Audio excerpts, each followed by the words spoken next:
வணக்கம். இது ஜென்சி கேள்விகள் பதில்கள் நிகழ்ச்சி.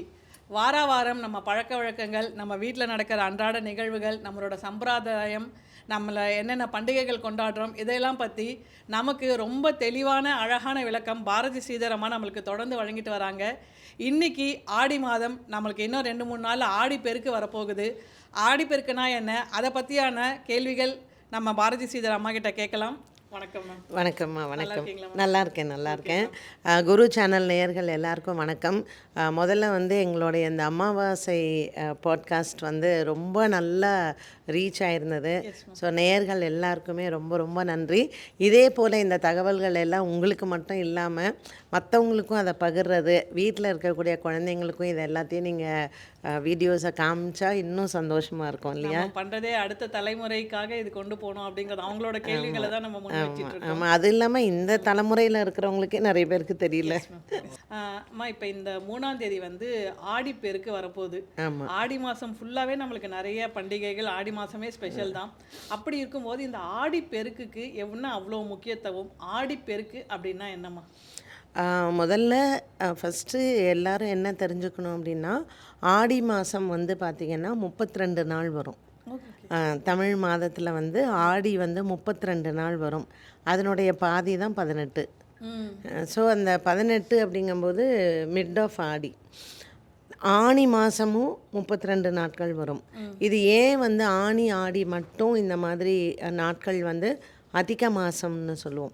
இது சூரியன் தன்னுடைய அந்த 12 ராசிகளுக்குள்ளே வர்றதுக்கு 365.25 நாட்கள் ஆகுது இல்லையா? ஸோ அந்த கணக்கை அட்ஜஸ்ட் பண்ணுறதுக்கு இந்த ஆடி மாதம் பார்த்திங்கன்னா 32 நாட்களும், ஆனி மாதம் 32 நாட்கள், ஒரு சில சமயங்களில் பார்த்திங்கன்னா 29 நாட்கள். இந்த மாதிரி நாட்கள் ஒன்று குறைவாகவும் அல்லது அதிகமாகவும் வர்றதுக்கு காரணம் சூரியன் தன்னுடைய பாதையை 12 ராசிக்குள்ளே அட்ஜஸ்ட் பண்ணுறதுக்கு தான். ஸோ இந்த நாட்கள் சூரியனினுடைய நகர்வு அப்படிங்கிறதுல அந்த கரெக்டாக பாதி தான் அந்த ஆடி 18 அப்படிங்கிறது. அதை பெருக்கு அப்படின்னு சொல்லி நம்ம கொண்டாடுறோம்.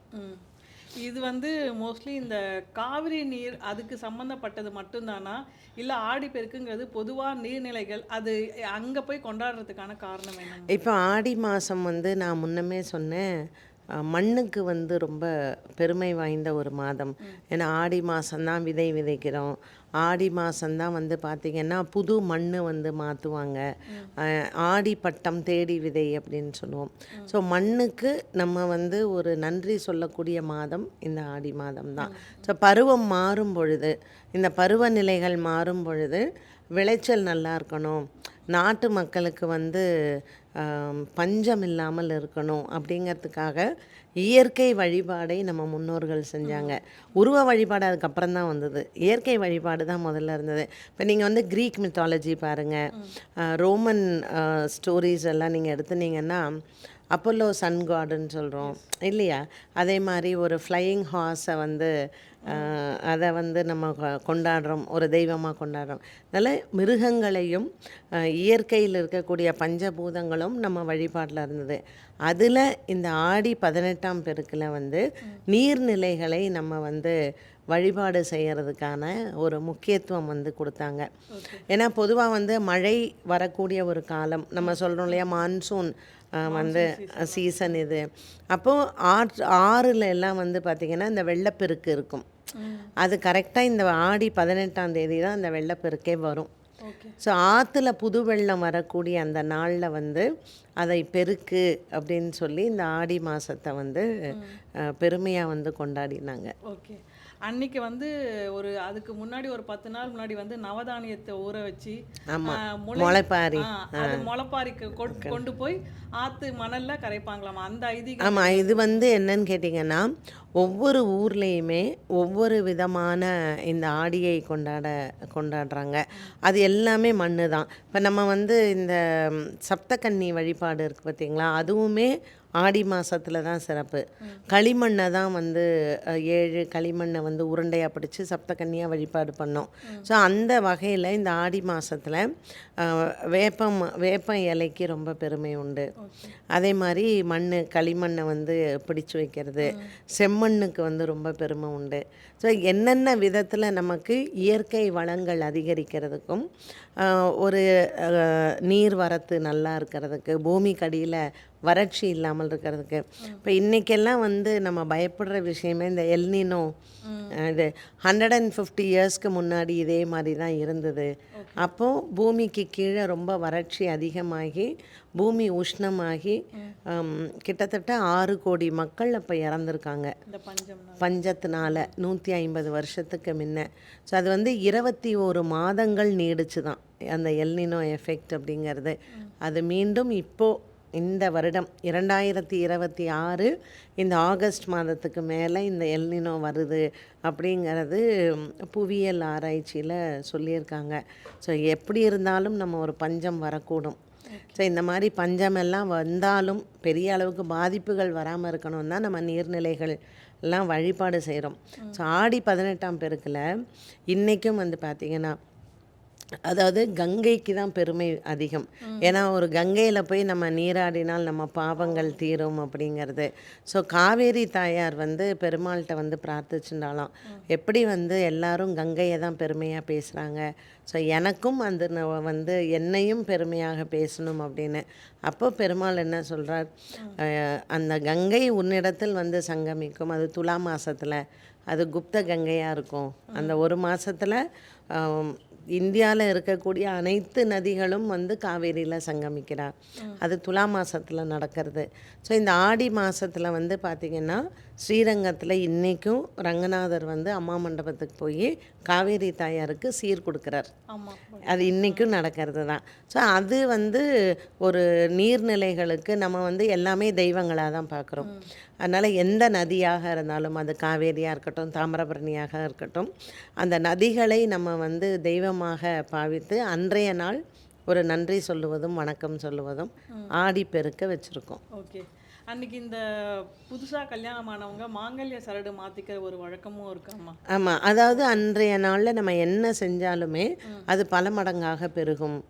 நீங்கள் என்ன நல்லது பண்ணுறீங்களோ, ஸோ நீங்கள் அந்த ஒரு நம்ம சுமங்கலி யோகம் அதிகரிக்கிறதுக்கு, நம்ம தான தர்மங்கள் சொன்னால் புண்ணியங்கள் அதிகரிக்கிறதுக்கு, அதனால தான் அன்றைக்கி காவேரியில் நீராடி காவேரி தாயாருக்கு வந்து விளக்கேற்றி அந்த நீங்கள் பார்த்துருக்கலாம், ஒரு வாழை மட்டையில் விளக்கு வச்சு ஆற்றுல விடுவாங்க, விட்டு காதோல கருகுமணி இதெல்லாம் வச்சு இப்போ இது பண்ணி கலந்த சாதம் பண்ணி ஆத்தங்கரையில் உட்காந்து சாப்பிட்டு காவேரிக்கு வந்து பூஜை பண்ணுறது அப்படிங்கிறது வழக்கம் இன்றைக்கும் இருக்குது. ஓகே.